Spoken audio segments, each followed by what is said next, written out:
The Spin-Off Podcast Network. Skinny are helping you show how smart you are with the 1Q quiz, an all-new, super challenging and super quick daily quiz built by the Spin-Off.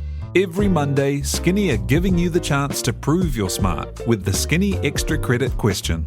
Get it right, and you'll get the chance to score yourself some Skinny Extra mobile credit, so you can text, call, or even video call your group chat and gloat about how big your brain is. T's and C's apply.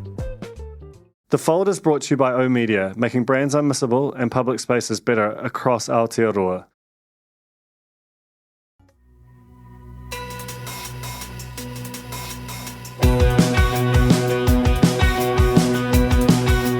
No mai hoki mai ki a The Fold, ko Takingiri tōku ingoa. My guest this week, Viva La Dirt League, which is what is it? And that's kind of what's interesting. It's a YouTube channel that does satire of game logic, but it also exists on TikTok and Instagram and Facebook. It is based in West Auckland, but has a global audience.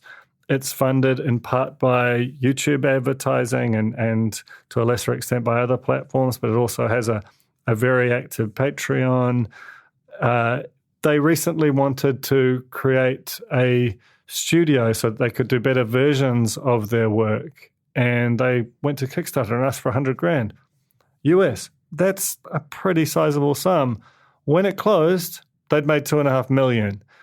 That gives you some sense of the passion of their fans. 5 of them were willing to pay $30,000 US to come and visit the studio. Like this, it's quite extraordinary and not particularly well known down here. And I think they are, in many ways, like a very sort of fascinating and visceral example of the modern media company / collective. They are part of the creator economy, though, as you'll hear, they don't really know what that is. What they are is very smart business people who know exactly what their audience is, what they're about. And I think they are a sort of an object lesson for all of the New Zealand media about what sort of creativity with form and distribution and the possibilities of being somewhere but having a global audience really sort of can do for you. And I think as we are sort of, as a nation, moving into this place where we're trying to figure out what a merged TVNZ and RNZ should look like, I think the kind of thing that Viva La Dirt League do should be as interesting to us as what, the BBC or the ABC does, because there is something about the way that audiences consume content and how you sort of stick with it and nurture them that is, I think, really fascinating. The Fold is brought to you, as always, by Vodafone. Their world-class network technology sits underneath the Spin-Off and powers everything we do. If you run a business and you need the internet, and you really do, let's face it, then you should look at vodafone.co.nz. They do it brilliantly and they make this possible. So this is Viva La Dirt League on The Fold. Kia ora koutou, and welcome to The Fold, Viva La Dirt League. Thank you. Thanks for being here. So I wonder if you could start, because I'm going to be gratuitous here and assume a level of ignorance, because you are that sort of classic internet phenomenon of incredibly passionate, globally dispersed phenomenon. So just can you, for our audience who might not be familiar, just give the pitch about the why of Viva La Dirt League. The why or the what? I mean, what? The what? The what and the what? Well, what is it? Yeah, it's a what? It's a what? The what? I mean, the what's really easy. It's just we are. I don't like using the word, but we are YouTubers or internet content creators that make really high quality comedy sketches for YouTube, Facebook, now TikTok as well, Instagram, all of the above, focusing primarily on video games and kind of nerd culture. So our main shtick is what we call game logic. So looking at the logic and the mechanics of video games and going, what would that be like if it was translated to real life? So, for example, in a fantasy RPG, eating a wheel of cheese is how you refill your health. So if you've been stabbed or burnt or got peppered with arrows, just eat a wheel of cheese and, it's all fine. So, I mean, and almost everything you said is like an unimaginably strange thing as of like sort of 10 years ago. And yet now it is a multi-million-dollar business opportunity. And that's basically the reason I got you here, because I think it's just so fascinating and something that there are things that that if we were to know it more broadly in New Zealand's media, we would be doing a much better job of just not aging out of relevance. Yeah. That's basically the thesis. So can you talk about, the way that you use these different platforms and how they're sort of monetize, without wanting to kind of reveal any trade secrets, a lot of this stuff does happen in the open, but how you sort of monetize and view each of those platforms in turn? So like all of our platforms have ads. That's how you make your main kind of income revenue. But are you specifically talking about Kickstarter, or do you want to know about... No, we'll get to the Kickstarter in time, because that's just completely insane. Yeah. But I'm particularly thinking about the sort of visual, so YouTube, Instagram, Facebook, and TikTok, which I've heard is like, obviously it's massively popular, but a lot of creators are like, where's the money come from exactly? We're still trying to figure that part out for TikTok. We don't quite know. Yeah, for TikTok. Yeah. I mean, it is kind of what Rowan said, is the predominant amount of our money comes from the ad revenue that we get on YouTube and Facebook. TikTok doesn't actually have that yet. It's got it kind of technically, but it's like, us, It's strange, and it's not very much money from TikTok. But it is literally just kind of a bit of a math equation. It doesn't quite work out this way, but for 1 million views, you'll get roughly $1,000, which is, I mean, if TVNZ or MediaWorks are listening to this, they're going, oh God, that's literally nothing. Jeez, how the hell do you live on that? But we make it work. Secret to our success is making content for the world rather than just New Zealand as well. There's a lot of content that's being made in New Zealand that's just made for Kiwis and geo-blocked, so nobody outside of New Zealand can actually, see the content, which is just so limiting, and it's something that surprises us, because we 100% especially considering there's so much good New Zealand content out there that the world would absolutely love. Yeah. Like, I understand things like the news are geo-blocked, like sure. The rest of the world's not going to care about New Zealand news. But some of our content's amazing. It would do so well on the world stage. Yeah. Yeah, I think that's the thing. I mean, the reason this is all so relevant is, like, obviously that one of the big local media stories recently has been the merger, or the forthcoming merger of TVNZ and RNZ, and my sort of fear as a sort of practitioner, but also someone who, if we're going to do this, we should try and make it work, is that I think that people like Viva La Dirt League and Shit You Should Care About are much more instructive about how you would go about, constructing a modern media entity than, trying to basically do what RNZ and TVNZ do, but on the internet, but more.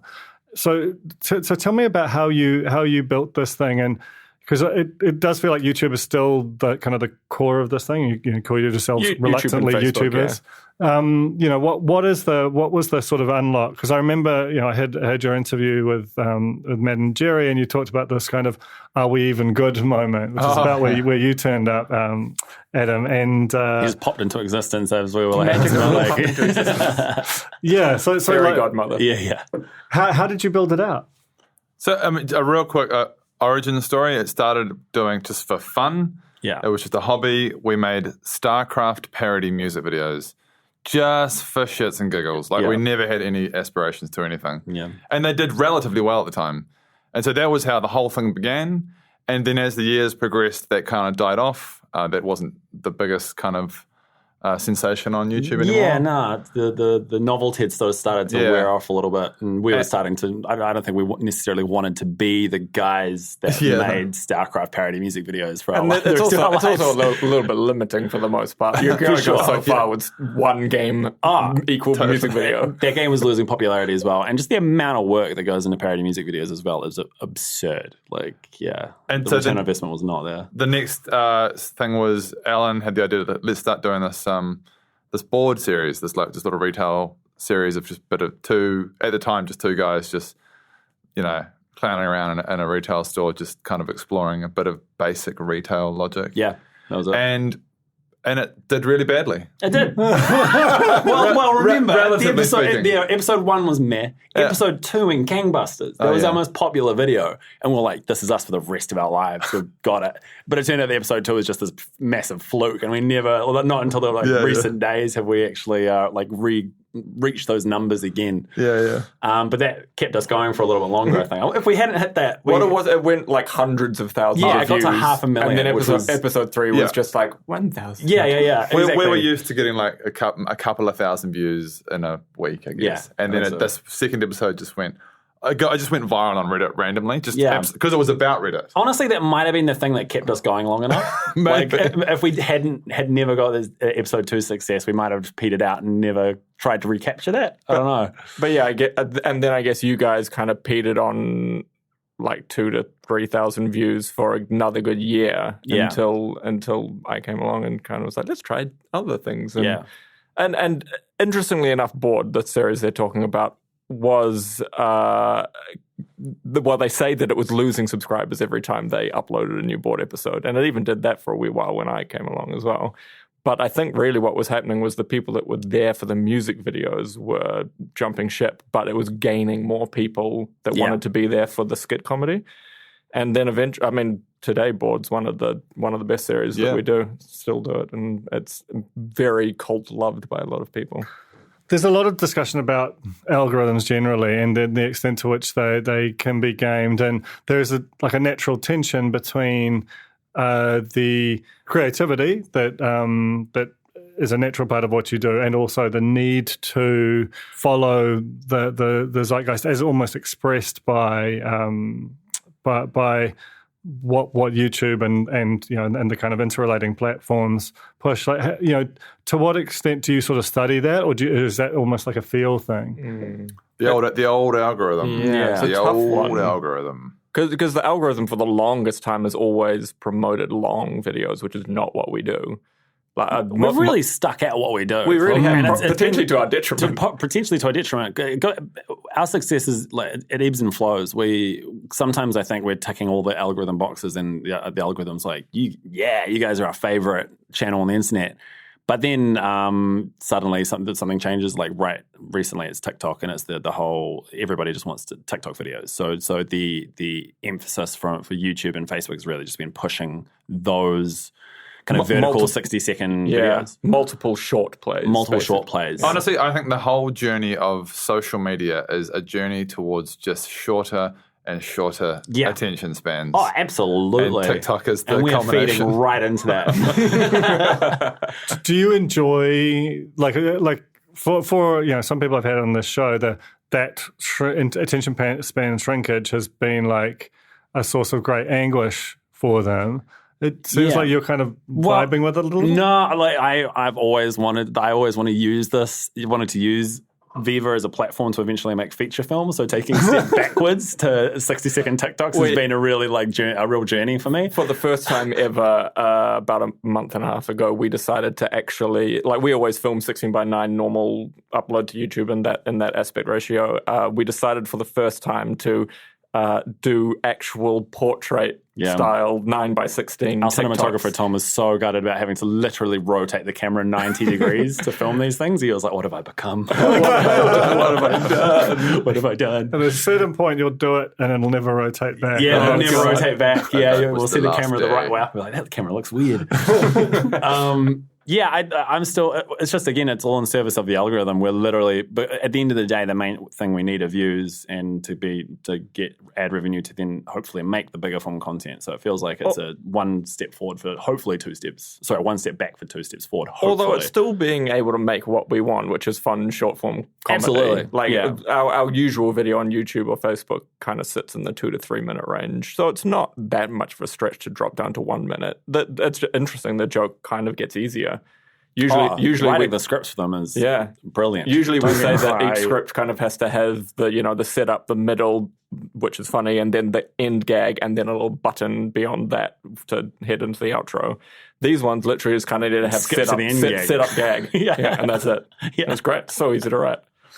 So in terms of I know again, like it's absolutely fine to blanch at the specificity of it, but could you provide even like if you look at the overall revenues of Viva La Dirt League as a very well established business now, like what sort of percentage comes from, say, advertising versus Patreon versus other income kind of streams? Would you be comfortable sharing that? Percentage, we kind of break it down approximately. But what would you say? So we've got the different revenue streams are AdSense, which is just the ads that play on like YouTube and Facebook predominantly. Yeah. Then you've got sponsored jobs, which is super important. Which is starting to come through more now. When a job says, hey, can you hold up this can of Coke?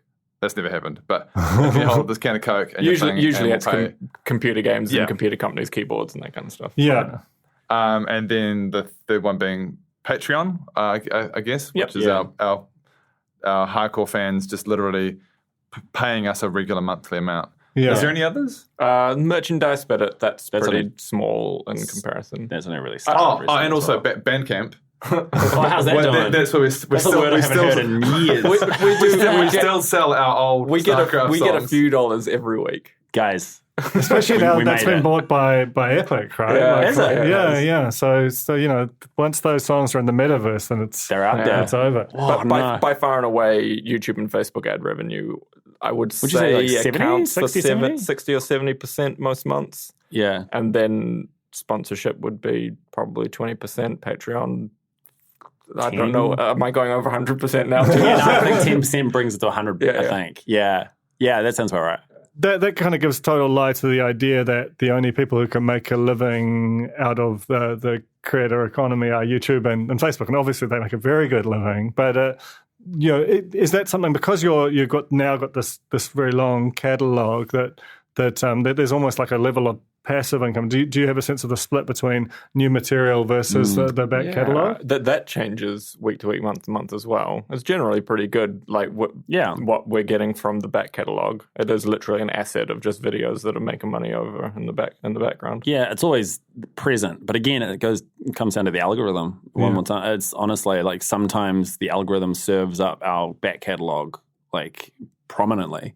But this time a year ago, it was massive how much our back catalogue was being served up to the masses. But at the moment, it's actually really low. Yeah. So it changes. And there's been obviously waves of describing this, but the discussion about the creator economy. Do you feel like, you talked about YouTuber being this term you weren't necessarily comfortable with. Just is creator economy something that you feel a part of, and how much of that is like a network that you sort of because it's just this brand new thing, unimaginable 10 even 5 years ago. So separated from any other creators. What's the creator economy?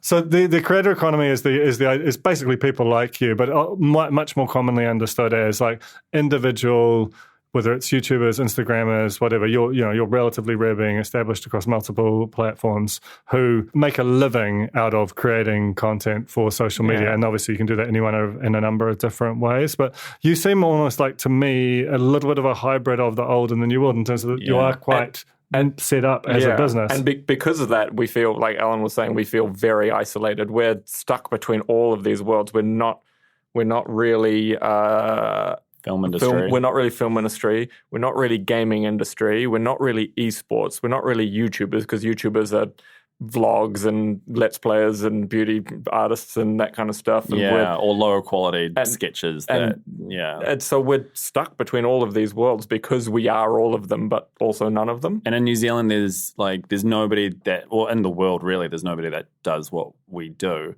but especially in New Zealand. So we can't exactly, tap shoulders with somebody who's doing something similar and be like, do you want to collaborate? Or, There are a few examples, but they're very few and far between. Yeah.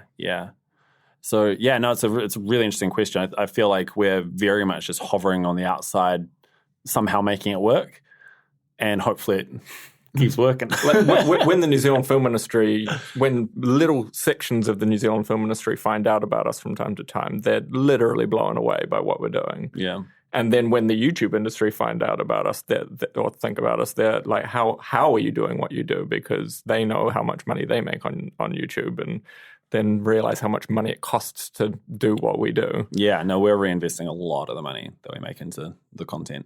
Oh man, there's like a million things I want to talk about at the back of that. Pull that apart. We'll just take a very quick break and then come back with more from Viva La Dirt League. The Fold is brought to you by O Media, making brands unmissable and public spaces better across Aotearoa, with over 4,000 out-of-home advertising sites nationwide across both street furniture and retail centres. I'm super grateful to O Media for enabling us to make unmissable connections with Kiwis. Ready to rediscover the joys of cycling? With over 300 kilometres of cycle paths across Tāmaki Makaurau, jumping on your bike and going for a ride is such a fun way to discover the city from a different perspective. Cycling is getting more and more popular across Auckland, so now's a great time to join the hype and give cycling a go. Head to at.govt/cycling to find your nearest cycleway today. Raising capital or taking your business to the world? Investment Fix has the lowdown on everything you need to make it happen. This season, we're exploring the US market, the opportunities it offers, what it takes to grow a business there, and the best way to approach investors. Join some of the superstars of the investment and business world as they share advice from their time in the US so you can make your mahi count in this massive market. The Investment Fix podcast, brought to you by Invest New Zealand. Tune in today. We're back with Viva La Dirt League now. Where I want to go with that is that sense of being like a little bit of an island and being sort of incredibly visible. And, you know, we'll talk about your Kickstarter shortly, but one thing that just was like eyes out of my head was that 5 people were comfortable just donating 30 grand a pop for this very specific experience. But I think that thing of like being sort of invisible, and then when people find you, they're like, how is this happening? Because you break so many of the rules. Like YouTube, even very popular ones, there's a particular kind of aesthetic and set of production values, and your stuff looks incredible. It does look, like I'm not surprised you want to make a feature film because some of your shit looks like it's from a feature film. Thank you, man. So what is it, like, how, when you do meet or collaborate with, people from whether it's comedy or film or production sector, what do they make of you? Yeah, I don't know. We've had a few people from the normal film industry, I guess you'd call it, on our sets, and the predominant feedback we get is you guys are breaking all the rules but somehow making it work. Yeah. Which I don't know. I mean, I feel like we make films make our skits rather in a pretty normal way for the most part. Well, I just got nothing to compare it to anymore. Like I've not been on a big feature set or anything in such a long time. So I'm just used to our way of working. The overriding couple of notes we often get is you got the first take and you're happy with it and you moved on. That's one. Which so many other filmmakers are so scared about. Whereas, as Ron said earlier, we're editing in our heads. We go, that was a good take. You happy with the take? I didn't see you bumble a line then. I think we got it. Move on. We've got the benefit as well of having 3 heads, like kind of watching the whole thing as well. The 3-headed Hydra. Yeah, so if we feel that something wasn't quite right, like we'll all speak up. We'll put the director hat on from time to time or the writer hat. And I think that's another thing that people from the industry will see. There wasn't ever a designated director as such, and they'll just see kind of someone just suddenly go, oh, cut.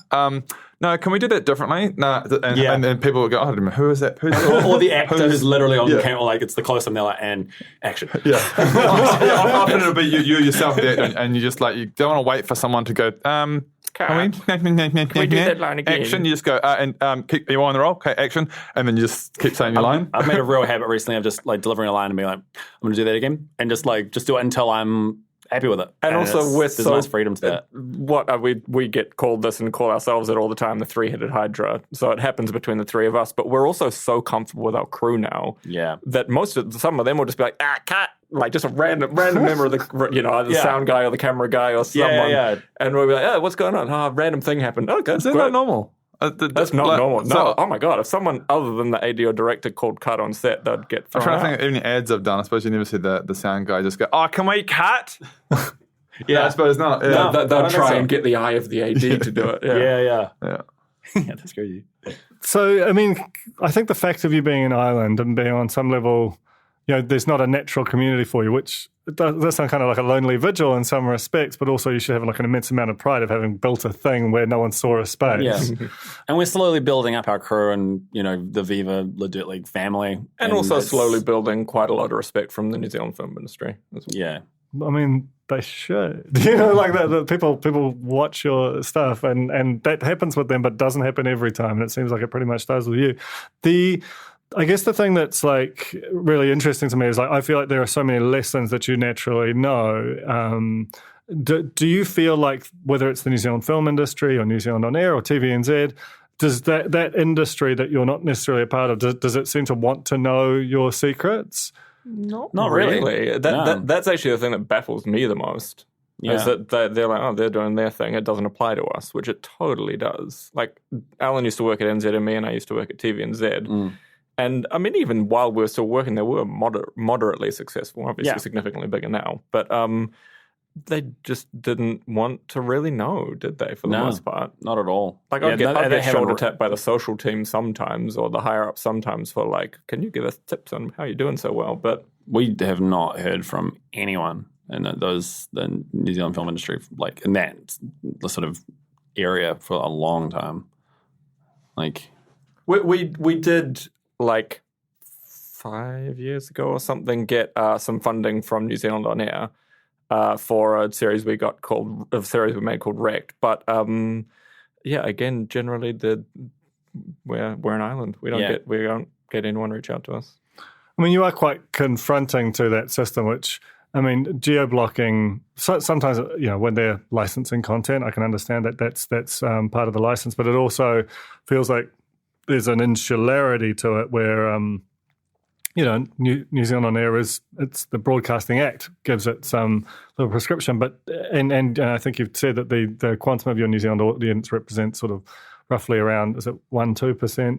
Very small percent, yeah. And I understand, like, when you put it like that, I understand why New Zealand On Air and the Film Commission don't care about us, because their remit is to fund New Zealand content for New Zealanders. And yet, it's more the lesson side. It's more like, on some level, you've got 3 PhDs in the new media economy, and there are things that we should all be sort of hungry to know. Like what have been the big breakthrough sort of unlocks for you in terms of, both on the sort of business side and the creative side, in terms of things that you've figured out that have helped propel you to this kind of crazy place you're in?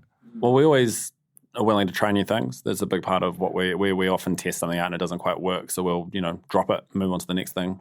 I think we're constantly trying to grow as creators and make content this is another big point of ours, that we make content that we want to make.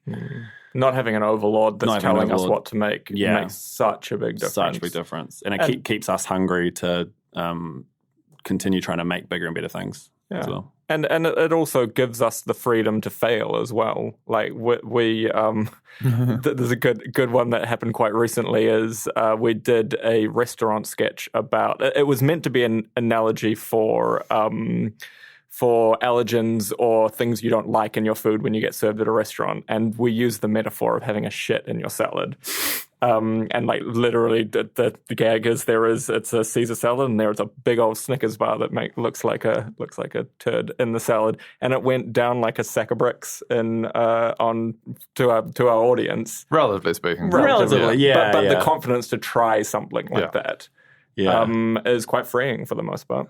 I remember reading an interview with Greg Churchill, who was like a house DJ in Auckland in the 90s, and the line stuck with me that forever, that was basically, if you're a DJ and you don't clear the dance floor once an hour, then you are not doing your job. And I feel like there's some kind of shit salad lesson in there. Yeah.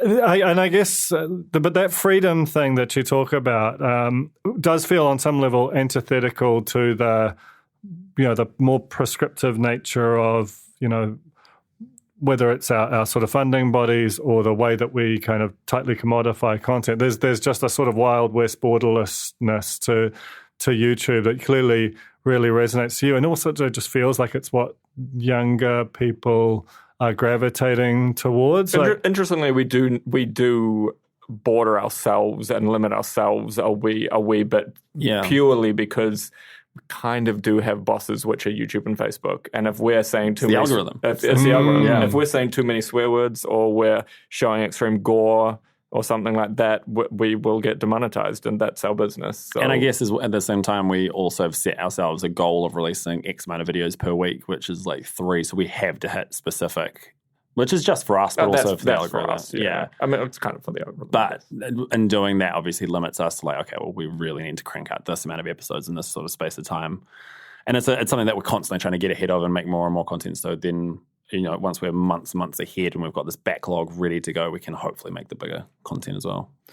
On that, I mean, that like three episodes a week, I assume, for YouTube and Facebook, and then starting to add in like these kind of different formats for TikTok and so on. One of the big things that is talked about within the creator economy that you are both epitomise and seem only dimly aware of, which I love, is burnout. Like, and because it's so often an individual who is not just posting 3 times a week, it's like they're doing it alone and multiple times a day and for multiple platforms and terrified of doing something. They're always trying to... We definitely get an element of that. Yeah. Okay. Honestly, burnout is something that we've been talking about a little bit recently. Yeah. Mainly, I feel like we're getting a bit of burnout at the moment, but that's largely in part to the fact that we weren't able to shoot for 4 months. So we're now trying to chase our tails. Yeah. During lockdown, obviously, we just burnt through our entire back catalogue of content. Oh, it was heartbreaking. It was heartbreaking just watching it. There go the holidays. All our pre-filmed stuff just slowly burning through and not being able to film and catch up. So that's why we're trying to claw back at the moment. We're actually we're about a week away from like literally starting the biggest shoot block we will have ever done. 3 days away, Ron. Is it 3 days away? Starts Sunday. But we're going to be shooting a total of 14 filming days over a period of, I guess, 3 weeks. Yeah. And that's just going to be like we're just trying to get ahead of schedule. But apart from the fact that we are pretty burnt out at the moment, I think that there's a couple of things that we have done right in our channel that allow us generally not to burn out. One is there's 3 of us. Yeah. And obviously the entire business around us. So if one of us goes down, the other 2 are there to kind of pick up the slack and keep going. Yeah. And then the second thing, which we get asked by fans all the time, what's the best way to get famous on the internet? And it's doing something you love, because if you genuinely love it, then you're not going to burn out on it, because there's so many people, well, not so many, but I'm sure there's some creators out there who have got famous doing something that they thought they should do to get famous, like playing Fortnite on Twitch or something. I don't know. And if you're not necessarily the biggest Fortnite fan and you only did it because you thought you'd be able to get famous that way, and then you do get famous that way, now you have to play Fortnite every single day for the rest of your life to keep the money rolling in, and you presumably hate it. It's kind of crazy seeing channels that are bigger than us just stop. Yeah, and they it's often without any video saying I'm going to take a break, or they just clearly just walk away from it because they're doing something which is unsustainable for them. Which maybe they did like it in the beginning, but you play Fortnite for 5 years, and that's kind of unsustainable, I guess. Yeah, absolutely. And I guess that's the sort of the Facebook and YouTube. They know that there's hundreds of thousands, there's millions of people doing this. They lose a few at the margins almost as a baked-in cost of doing business. For them, it has no impact. There's always new people coming to get in. Yeah, absolutely. So, you there's so many different kind of publicly available metrics that show your success, but one which really screams out that just happened is you guys went for $100,000 on Kickstarter to build a new studio or something of that nature, right? And that's a big goal, like dream big, and you just went 25x on that and got $2.5 million. Just cash. That's US dollars as well. Yeah, it's actually quite a bit more than that in New Zealand dollars. How? I don't have to be worried about getting kicked off the island. So what the fuck happened there? We don't know. I mean, I guess the easiest answer to that, and we can talk more about it, but the easiest answer to that is we just have a wonderful community who are very generous. And we've known that for a while now. We have a very successful Patreon page, and we've done a Kickstarter before, which at that time was very successful. It really did blow our expectations. Yeah. However, we did have an amazing team helping us. It takes a lot of work to create a good Kickstarter. You don't just kind of go, hey, give us money and action. Yeah. You kind of like, you really have to plan it. Yeah. I genuinely think we made one of the like best Kickstarter pages ever. Like, and this is comparing it to some of the ones, like there are some pages that made like more money than us, but ours was just so well designed, and we spent so much time coming together with the rewards we could give out, what the stretch goals were. We tried to keep it really engaging so fans would want to keep coming back and seeing how we were progressing. And also basically turning it into a bit of a game. Like you said, that our goal, you're right, our goal was $100,000, but our true goal in our hearts was not $100,000. We knew that we probably needed about $1 million to even start thinking about getting a studio. Yeah. So that was, at least in my heart, and we chatted about this, the true goal really was $1 million US. And that was US? Yeah. But we, in putting that $100,000 goal and all the other goals we put in there, it kind of gamified the experience for the fans. So they could see every time we hit a new stretch goal, 100,000, 200,000, 400,000, 500, they got something, we got something. There was a cool little perk here and there that would be... we did a stupid drawing stream, or we auctioned off some of our memorabilia just to keep it exciting and keep it engaging, make it feel like a game itself. Yeah. And as Alan said, keep people coming back to the Kickstarter page, which if more people are coming back to the Kickstarter page, commenting on it on the daily, it pushes it through the Kickstarter. And we had a massive hurdle of trying to, we were all quite worried about this, a massive hurdle of trying to promote what exactly this Kickstarter was. Because for our previous Kickstarter, it was really easy. It's a short film. You get a short film. This one is about it's about getting a studio space. Like, it's a lot of this money is going to go down onto the deposit. There's an even worse way to put it. You can go, can you guys help us fund a mortgage? Yeah, that's honestly it. And then try and frame that into a cool Kickstarter. Yeah, yep, and then go. But that feels like it's the new economy, like of fandom, is that they know that by donating this money that you're going to be able to make more and better. That's of exactly your how thing. we had to angle it. That's so confronting to the way that everything has been traditionally funded. But that's just one of the million things that you guys do that is so smart and so different. And I feel like it's most certainly it's not even a new economy in New Zealand. It's just a fully unknown economy in New Zealand. But that's very it's true. It's most certainly not the way it's done, but it's one of the ways it's done in the States at the moment. We were chatting with some animators yesterday, and they were praising Critical Role, who did a Kickstarter about 2.5 years ago now, I think it was. And they raised $9 million US, and it was so successful. Amazon bought the rights to the show that they were trying to kickstart. And immediately funded season 2. And immediately funded season 2, yeah. So that's the way that a lot of Hollywood studios and will try and fund something these days and go, if you're famous, do a Kickstarter, then we'll find a distributor. Yeah. That's incredible. And that's all the time we have, but I feel like, I could talk to you all day. There's so much in what you're doing, and congratulations on it. Thanks so much for coming. Thanks so much, man. Appreciate it. Cheers. That was Viva La Dirt League on The Fold. I want to thank Te Ahe Butler for recording and editing The Fold. I wanted to thank Jane Yee for managing the Spinoff Podcast Network so well. I want to thank the Spinoff members for making the Spinoff possible. It means so much to us.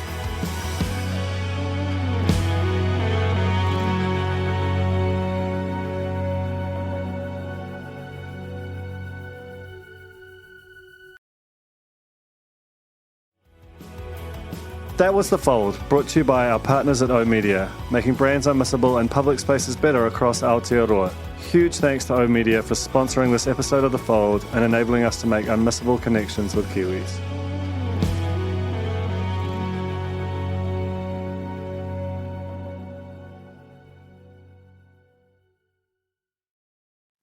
Kia ora e te iwi, Te Ahe Butler here, podcast manager at The Spinoff. If you enjoy listening to our podcasts, consider supporting our mahi by signing up to become a Spinoff member at thespinoff.co.nz/donate. The Spinoff Podcast Network.